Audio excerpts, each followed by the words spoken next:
what we call stakeholders, there may be individuals, there may be organizations.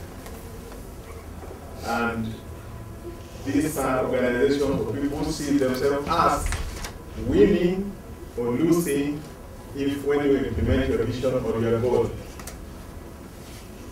It's therefore important to try and understand them and engage them in a useful way so that they can support your vision. So there are some key things that we need to think about when we are dealing with our stakeholders. The first thing is to identify them, analyze them, engage them, and manage them.